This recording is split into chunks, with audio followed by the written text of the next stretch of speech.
தாவேகா ஆட்சி அமைஞ்சதிலிருந்து நம்ம தொடர்ந்து சொல்லக்கூடிய விஷயம் என்னன்னா, தாவேகாவுக்கும், திமுகவுக்கும் பெருசா எந்த ஒரு வித்தியாசமும் கிடையாது. 2 பேருமே ஒரே மாரி தான். ஒரே மாரியான கொள்கை கோட்பாடுகள் தான். அவங்களுடைய கொள்கை தலைவர்கள் எல்லாருமே ஒரே நபர்களா தான் இருக்காங்க. எல்ஹெச்எஸ் ஆர்ஹெச்எஸ் அப்படிதான் இவங்களுடைய நிலைப்பாடுகள் இருக்கு அப்படின்ற மாரி தொடர்ந்து நாம சொல்லிக்கிட்டே இருந்தோம். பட் அது காலப்போக்குல பார்த்தீங்கன்னா, திமுகவ விட தாவேகா மேலுப்பா பரவால்ல. இவங்க கொஞ்சமாச்சும் நல்லா ஆட்சி பண்றாங்கன்னு சொல்லி 3 மாசத்துக்குள்ளேயே நாம எல்லாருமே நாமன்னு சொல்ல முடியாது. ஒரு சில பேர் பார்த்தீங்கன்னா, தாவேகாவுக்கு ஒரு நல்ல பேர குடுத்துக்கிட்டே இருந்தாங்க. பரவால்ல தாவேகா, திமுகவ விட இவங்க கொஞ்சம் நல்லா தான் ஆட்சி பண்றாங்க.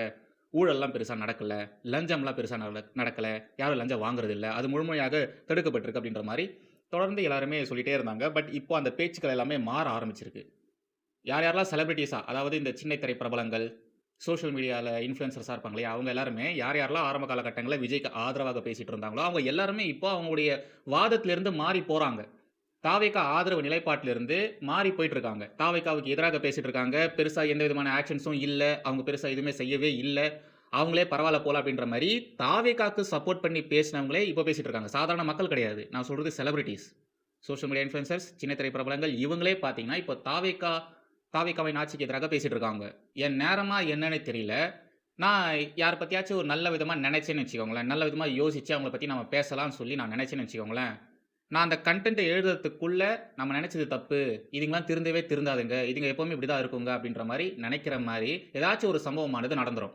ஃபார் எக்ஸாம்பிள்க்கு அதாவது நான் பாஜக ஆதரவு, ஹிந்துத்துவ ஐடியாலஜி, நான் ஒரு நேஷனலிஸ்ட்டு.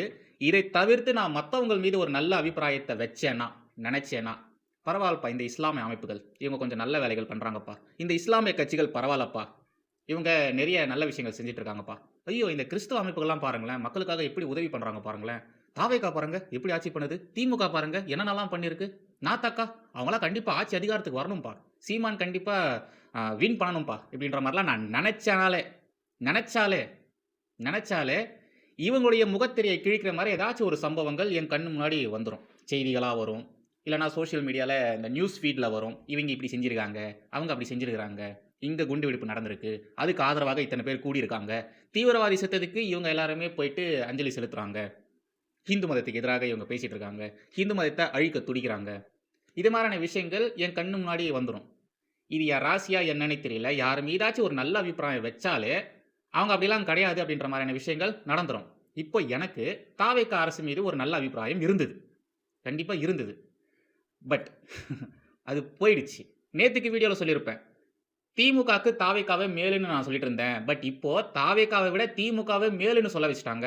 அவ்வளோ மோசமான ஆட்சிய, அவ்வளோ மோசமான நிர்வாகத்த இவங்க நமக்கு குடுக்குறாங்க அப்படின்ற மாரி சொல்லியிருந்தேன். இப்போ அந்த ஒரு பாயிண்ட்ட ப்ரூவ் பண்ற மாரி இன்னொரு விஷயமானது இங்க நடந்திருக்கு.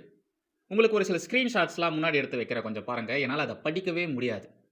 இவன் எழுதியிருக்கக்கூடிய விஷயத்த என்னால படிக்கவே முடியாது. அவ்வளோ கொச்சையா அருவருப்பா எழுதி வச்சிருக்கான். தாவேகா ஆதரவாளர், முதலமைச்சர் விஜய் அவருடைய புகைப்படத்த தான் டிபியா வச்சிருக்கான். இவன் பேர் மைக்கேலு. ஹிந்து மதத்தை குறித்து, முருகனை குறித்து, ஹிந்து மத நம்பிக்கைகளை குறித்து இவன் எவ்வளோ கொச்சையா எழுதியிருக்கான்னு பாருங்க. இவன் மீது நடவடிக்கை எடுக்கணும்னு சொல்லி சோசியல் மீடியால இன்னைக்கு ஃபுல்லா இவனுக்கு எதிரான கருத்துக்கள் எல்லாருமே பேசிக்கிட்டே இருந்தாங்க. மாரிதாசனால ஒரு படி மேல போய் கம்ப்ளைண்ட்லாம் வேற குடுத்திருக்காரு.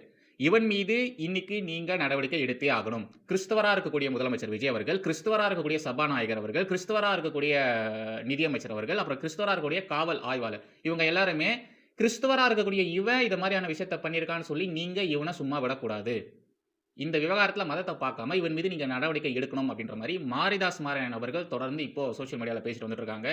எல்லாருமே எல்லாருமே இவன் போட்ட ட்வீட்ஸ் எல்லாம் ஸ்கிரீன்ஷாட் எடுத்து போட்டு இவன் மீது நடவடிக்கை எடுக்கணும்னு சொல்லி இந்து மதத்தை சேர்ந்தவர்கள் எல்லாருமே ஒண்ணு சேர்ந்து இவனுக்கு எதிராக பதிவுகள் போட்டுட்டு வந்துட்டு இருக்காங்க. கம்ப்ளைண்ட்டும் குடுத்திருக்காங்க. இதுல இன்னொரு முக்கியமான பாயிண்ட்டையும் நம்ம ஆட் பண்ணணும்.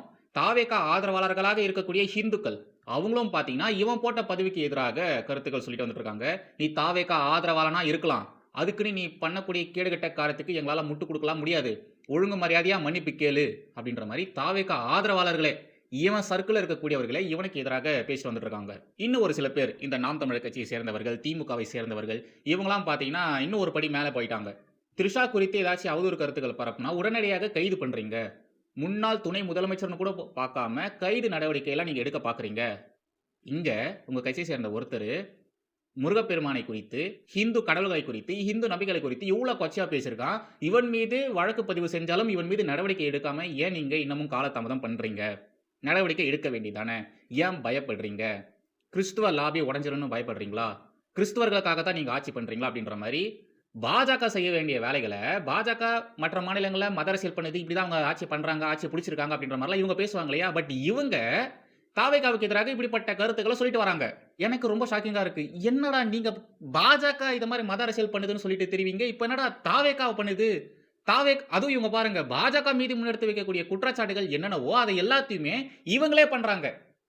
பாஜக அது பண்ணுது, இது பண்ணுதுலாம் சொல்றாங்க இல்லையா? அது எல்லாத்தையுமே இவங்க பண்றாங்க. இவங்க எல்லாருமே பாஜக பண்ணக்கூடிய அரசியல் பண்ணிட்டு, தாவேகாவுக்கு எதிராக பேசிட்டு இருக்காங்க. புரியவே இல்ல. இந்த காரியங்களுக்கு தூபம் போடுற மாரி சட்டசபையில இன்னொரு விஷயமும் நடந்திருக்கு. அன்புமணி அன்புமணி ராமதாஸ் அவருடைய மனைவி இருக்காங்க இல்லையா? அவங்க பேர் சௌமியான்னு நெனைக்கிறேன். தப்பா இருந்தா மன்னிச்சுக்கோங்க. அவங்க சட்டமன்றத்தில பேசும்பொழுது, கிருஷ்ண பரமாத்மா சொன்ன மாரி, கீதையில சொன்ன மாரி அப்படின்ற மாரி சொல்லிட்டு ஒரு கோட் ஒண்ணு சொல்றாங்க. ஓகேங்களா? கடமை செய், பலனை எதிர்பார்க்காதே அப்படின்ற மாரி ஒரு விஷயத்த சொல்றாங்க. அவங்க முழுசா அவங்க சொல்ல வேண்டிய கருத்த சொல்லி முடிக்கவே இல்ல. அதுக்குள்ள சபாநாயகர் அவர்களுக்கு மூக்கு வேர்த்து போயிட்டு, அவங்க பேசுறத தடுத்து நிறுத்துறாரு. "உங்களுடைய டைம் முடிஞ்சு போச்சு. உட்காருங்க" அப்படின்ற மாரி சபாநாயகர் சொல்றாரு. அவரை பொறுத்த வரைக்கும் கீதையில சொன்ன மாதிரி கடமையை செய், பலனை எதிர்பார்க்காதே என்ற ஒரு விஷயத்துல தான் அவர் பயணிச்சிட்டு இருக்கிறாரு. இப்படிப்பட்ட எல்லாரும் அவர்களுடைய கட்சி தலைவர்களை குறுக்கீடுகள் இல்லாமல் உங்களுக்கு 20 நிமிடம் நான் அழைத்திருக்கிறேன். நன்றி தலைவரே. நன்றி. எனக்கு என்ன புரியலன்னா, சபாநாயகர் அவர்கள் முதல் முறையாக அவருடைய உரைய தொடங்குறதுக்கு முன்னாடி பைபிள்ல இருக்கக்கூடிய வசனத்த சொல்லி தொடங்குனாரு. அத பெருசா யாரும் கேள்வி கேட்கவே இல்ல. அதே மாரி நிதி அமைச்சர் முதல் முறையாக பட்ஜெட்டை தாக்கல் செய்யும் பொழுது, அவர் என்ன பண்றாரு? ஜெபமாலையோட தான் பட்ஜெட்ட தாக்கல் செய்றாரு. இப்போ ரீசென்ட்டா அதே நிதி அமைச்சர், ஐ அம் பார்ன் கிறிஸ்டியன். எனக்கு கிறிஸ்தவம் மொழிகள கத்துக் குடுத்திருக்கு. இத மாரியான மொழிகள கத்துக் குடுத்திருக்கு. அன்பு, கருணை, அமைதி இத மாரியான விஷயங்கள் எனக்கு என்னுடைய மொழி கத்துக் குடுத்திருக்கு. அதாவது என்னுடைய மதம் கத்துக் குடுத்திருக்கு. கிறிஸ்துவம் கத்துக் குடுத்தத நீங்க எவ்வளோ தமிழ் படிச்சாலும் உங்களால புரிஞ்சுக்க முடியாது அப்படின்ற மாரிலாம் பேசியிருந்தாரு. முழுக்க ஒரு கிறிஸ்துவ எக்ஸ்ட்ரீம் கிறிஸ்டியானிட்டிய கொண்டு போற மாரி தான் இருக்கு அப்படின்ற மாரி எல்லாருமே குற்றச்சாட்டுகள முன்னெடுத்து வைக்கிறாங்க. முக்கியமா ஹிந்து மதத்தை குறித்து யாராச்சும் தரைக்குறைவாக, ஹிந்து நபிகளை குறித்து யாராச்சும் கொச்சையா பேசுனாங்கன்னா, அவங்க மேல பெருசா நடவடிக்கை எடுக்கிறதே இல்ல. கம்ப்ளைண்ட் பண்ணாலும் நடவடிக்கை எடுக்கிறதே இல்ல அப்படின்ற ஒரு குற்றச்சாட்டு இப்ப ஃபுல்லா வர ஆரம்பிச்சிருக்கு. திமுக என்ன மாரியான கட்சி? அவங்க ஹிந்துக்களுக்கு, ஹிந்து மதத்திற்கு எதிராக, இந்து நம்பிக்கைகளுக்கு எதிராக என்னென்னலாம் பண்ணியிருக்காங்க, என்னென்னலாம் பேசியிருக்காங்க. அவங்க தாவேகாவுக்கு எதிராக பேசிட்டு வராங்க. அது எப்புட்றா நீ இந்து மதத்துக்கு எதிராக பேசலாம் சொல்லிட்டு அவங்க கத்திட்டு வந்துட்டு இருக்காங்க. இந்த சிச்சுவேஷன் எப்படி போக போகுதுன்னு உண்மையாலே தெரியல. ஃபர்ஸ்ட் 3 மாசத்துக்கு பயங்கரமா விஜய புகழ்ந்துட்டு இருந்தவங்க எல்லாருமே இப்போ விஜய்க்கு எதிராக பேச ஆரம்பிச்சிருக்காங்க. ஆட்சி நிர்வாகம் சரியில்லன்ற மாரி பேச ஆரம்பிச்சிருக்காங்க. இப்போ ரீசென்ட்டா இப்பதான் அந்த நியூஸ பார்த்தேன். பெண் காவலர குத்தி கொன்னுருக்கானுங்க. குடும்ப தகராறு காரணமாக அப்படின்ற மாரி செய்தி வந்திருக்கு. அந்த மொத்த இன்வெஸ்டிகேஷன் முடிஞ்ச அப்புறமா தான் அதுக்கு பின்னாடி இருக்கக்கூடிய விஷயங்கள் எல்லாமே தெரிய வரும். திமுகவின் ஆட்சி காலகட்டங்கள்ல என்ன மாரியான விஷயங்கள் நடந்துட்டு இருந்ததோ, அதே மாரியான விஷயங்கள் இப்பவும் நடந்துகிட்டே தான் இருக்கு. முதலமைச்சர் தான் மாறியிருக்காரு. கட்சி தான் மாறியிருக்கு. மத்தபடி நடக்கக்கூடிய விஷயங்கள் எதுவுமே மாறவே இல்ல அப்படின்ற ஒரு குற்றச்சாட்டு பரவலாக இப்போ தொடர்ந்து பேசப்பட்டு வந்துட்டு இருக்கு. தாவேகா ஆதரவாளர்கள் மத்தியிலே தாவேகாவுக்கு நற்பெயர் அப்படின்றது இல்ல. கொஞ்சம் யோசிச்சு பாருங்களேன். இவன் பேசியிருக்கானே இந்த மைக்கேல், அவன் என்னென்னலாம் பேசியிருக்கானோ, அதே மாரி இங்க இருக்கக்கூடிய ஹிந்துத்துவவாதிகள் இவனுக்கு பதிலடி கொடுக்கிற வகையில கிறிஸ்துவ மதத்தை குறித்தோ, ஜீசஸை குறித்தோ, இல்லன்னா மற்ற மத கடவுள்களை குறித்தோ பேசியிருந்தாங்கன்னா, தாவேகா அரசு சும்மா இருந்திருக்குமா? நடவடிக்கை எடுக்காம இப்ப அமைதியா வேடிக்கை பார்க்குறாங்க இல்லையா? அத மாரி வேடிக்கை பார்ப்பாங்களா? மதசார்பற்ற கட்சின்னு சொல்றீங்க. எப்படி நீங்க மதசார்பற்ற கட்சியா இருப்பீங்க? ஒருத்தர் பார்ன் ஹிந்துன்னு சொல்றாரு. என் மதம் இதெல்லாம் தான் சொல்லிக் குடுக்குது. மதம் சொல்லிக் குடுக்குறத உங்களால புரிஞ்சுக்க முடியாதுன்னு சொல்றாரு. அவர் பேசின மாரி நான் பார்ன் ஹிந்துன்னு ஒருத்தர் சட்டமன்றத்தில பேசினாருன்னா, அவங்களுக்கு எதிராக சட்டமன்றத்தில இருக்கக்கூடிய ஒட்டுமொத்த நபர்களுமே ஒண்ணு சேருவாங்க. எஃப்சிஆர்ஐ எடுத்துக்கோங்க. பாஜக எம்எல்ஏ அவர் மட்டும் தான் எஃப்சிஆர்ஐ குறித்து பேசுறாரு, ஆதரவு குடுக்குறாரு. மத்தபடி வேற யாருமே சட்டமன்றத்தில யாருமே இத்தனைக்கும் அவங்களுக்குள்ள அவ்ளோ சண்டை நடந்துட்டு இருக்கு. திமுகவுக்கும் தாவேகாவுக்கும் அவ்ளோ சண்டை நடந்துட்டு இருக்கு. பட் அவங்க எல்லாருமே ஒண்ணா சேர்ந்து எஃப்சிஆர்ஐக்கு எதிராக பேசிட்டு இருக்காங்க. டீலிமிட்டேஷனுக்கு எதிராக ஒண்ணு சேர்றாங்க, எஃப்சிஆர்ஐக்கு எதிராக ஒண்ணு சேர்றாங்க. மத்திய பாஜக அரசு கொண்டு வரக்கூடிய திட்டங்களுக்கு எதிராக இவங்க எல்லாருமே ஒண்ணு சேர்றாங்க. பட் இதுவும் நல்லதுக்கு தான். இப்ப நடக்கக்கூடிய இந்த விஷயங்கள்லாம் இருக்கு இல்லையா? இவங்க எஃப்சிஆர்ஐக்கு எதிராக தீர்மானம் கொண்டு வரது, டீலிமிட்டேஷனுக்கு எதிராக தீர்மானம் கொண்டு வரது, ஹிந்து மதம் குறித்து தரக்குறைவா பேசுறவங்களுக்கு எதிராக அமைதியா உட்கார்ந்து வேடிக்கை பார்க்கறது, சட்டசபையே திருச்சபை மாரி பேசுறது, இது மாரியான விஷயங்கள் இவங்க தொடர்ந்து செஞ்சுட்டு வராங்க இல்லையா? இது எல்லாமே நல்லதுக்கு தான். ஏன்னா, எல்லாருமே பார்த்துட்டு இருக்காங்க. எனக்கு உண்மையாலே ரொம்ப சந்தோஷமா இருக்கு. ஏன்னா, தாவேகா ஆட்சிக்கு வந்ததுனால தான் இந்த இளைஞர்கள், இந்த ஜென்ஸி பசங்க, இப்ப இருக்கிற இன்னும் சின்ன பசங்க, இப்ப இருக்கிற இந்த எல்லா பசங்களுமே சட்டமன்றத்துல பேசக்கூடிய விஷயங்கள பார்க்குறாங்க. சட்டசபையில நடக்கக்கூடிய விஷயங்கள் எல்லாத்தையுமே பார்க்குறாங்க. யார் என்ன பேசுறா? யார் என்னென்ன பண்றா? அப்படின்றத எல்லாத்தையுமே இந்த பசங்க பார்க்குறாங்க. கொஞ்ச நாட்களுக்கு அப்புறமா இவங்களுக்கு புரிய வரும். யார் எப்படி? யார் எதுக்காக இது மாரிலாம் செய்றாங்க? இவங்க இப்படி செய்ய வேண்டிய காரணம் என்ன? அப்படின்றதெல்லாம் இந்த பசங்களுக்கு புரியும். ஒன்ஸ் இவங்களுக்கெல்லாம் நடக்கக்கூடிய பாலிடிக்ஸ் புரிஞ்சிருச்சுன்னு வச்சுக்கோங்களேன், திமுகவும் சரி, தாவேகாவும் சரி, இவங்களால மறுபடியும் ஆட்சி அதிகாரத்துக்கு வரவே முடியாது. ஏன்னா, இதே பேட்டர்ன் தான் நார்த் சைடுல. நீங்க நார்த் ஈஸ்டாவும் சரி, நார்த்லயும் சரி, இங்க எல்லா இடத்துலயுமே இதே மாதிரியான ஒரு பேட்டர்ன் தான் தொடர்ந்து நடந்துகிட்டே இருந்தது. அதுக்கப்புறமா அந்த இடத்துல பாஜகவுடைய ஆட்சி வர ஆரம்பிச்சது. நார்த் ஈஸ்ட்லலாம் பார்த்தீங்கன்னா, ரொம்ப அக்ரெசிவா கொண்டு போவாங்க கிறிஸ்டியானிட்டிய. அங்க மத அரசியல் அப்படின்றது ரொம்ப மோசமா இருக்கும். நார்த் ஈஸ்ட்லலாம் நீங்க நினைச்சு பார்க்க முடியாத அளவுக்கு அங்க மத அரசியல் இருந்தது. பட் பாஜக அங்க பவருக்கு வந்ததுக்கு அப்புறமா எல்லாமே சேஞ்ச் ஆச்சு. ஈவன் வெஸ்ட் பெங்காலையும் பார்த்தீங்கன்னா, மத ரீதியில தான் அங்க இருக்கக்கூடிய அரசியல்வாதிகள் அவங்களுடைய அரசியல கொண்டு போனாங்க. என்ன ஒரு சின்ன வித்தியாசம், வெஸ்ட் பெங்காலலாம் பார்த்தீங்கன்னா, வெஸ்ட் பெங்கால், அஸ்ஸாம் இது மாதிரியான இடங்கள்ல பார்த்தீங்கன்னா, இஸ்லாமியர்களுடைய டாமினேஷன் அதிகமா இருந்தது. அதுவும் இந்திய நாட்டை சேர்ந்த இஸ்லாமியர்கள் கிடையாது. இல்லீகலா உள்ள வந்திருக்கானுங்க இல்லையா? அவனுங்க. ஒவ்வொரு இடத்துலயுமே பாஜக எப்படி வளர்ந்தது அப்படின்றத நீங்க பார்த்தீங்கன்னா, கண்டிப்பா அங்க மத ரீதியில ஏதாச்சும் ஒரு பிரச்சனைகள் நடந்திருக்கும்.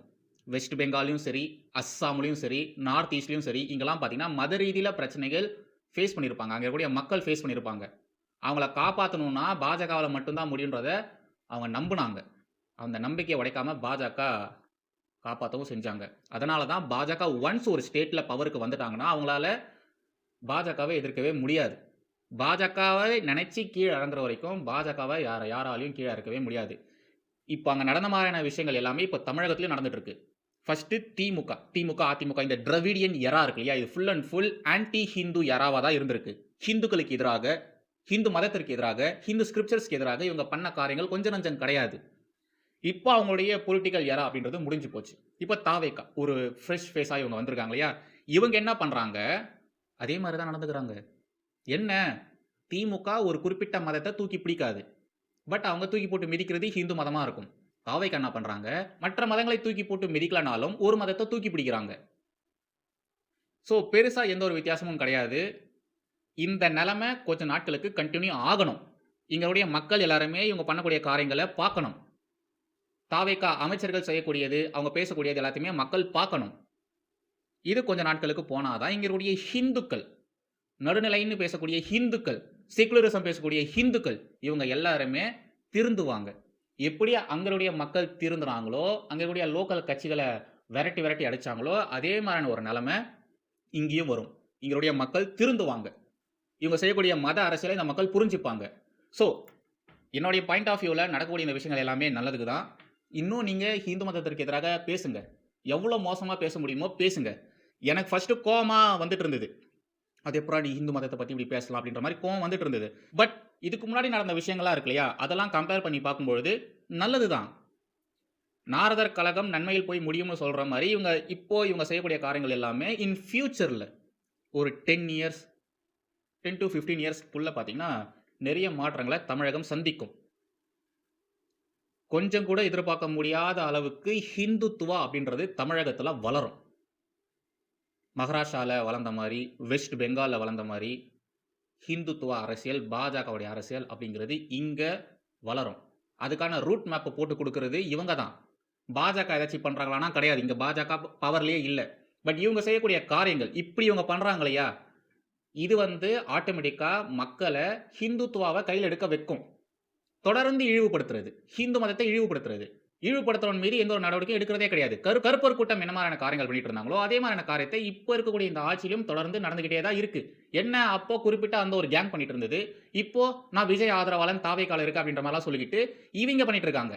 இவங்க தான் தேர்தல் பிரச்சாரத்தின் பொழுது விஜய் அவர்களுக்கு வேல் கொடுத்தாங்க இல்லையா? அந்த புகைப்படத்தெல்லாம் ஷேர் பண்ணி பாருங்க, வேல் வாங்கிட்டாரு, தமிழ் கடவுள் முருகனுடைய ஆசீர்வாதம், முழுமையான ஆசீர்வாதம் விஜய்க்கு இருக்கு அப்படின்ற மாதிரிலாம் பேசிட்டு இருந்தாங்க. இவங்க தான் பேசிட்டு இருந்தாங்க. இவன் தான் பேசிட்டு இருந்தான். மைக்கேல் தான் பேசிட்டு இருந்தான். இப்போ ஆட்சி அதிகாரத்துக்கு வந்ததுக்கு அப்புறமா, முதலமைச்சராக விஜய் வந்ததுக்கு அப்புறமா பச்சோந்தி மாதிரி சேஞ்ச் ஆகுறாங்க. தேர்தல் பிரச்சாரத்துல எப்படி பேசிட்டு இருந்தாங்க, தேர்தல் வின் பண்ணதுக்கு அப்புறமா எப்படி பேசுறாங்கன்றத பாருங்க. வாட் எவர், நாம கண்டிப்பா திமுகவிற்கும் தாவேகாவிற்கும் நன்றிகளை தெரிவிச்சுக்கிட்டே ஆகணும். ஏன்னா பாஜக நினைச்சிருந்தா கூட இவ்வளவு சீக்கிரமா மக்கள் மனசுல ஒரு பெரிய மாற்றத்தை கொண்டு வந்திருக்க முடியாது. பட் இவங்க செய்யக்கூடிய காரியங்கள் இருக்கு இல்லையா, இதனால மக்கள் திருந்துவாங்க, மனம் திரும்புவாங்க. நீங்க வேணா பாருங்க. वन्दे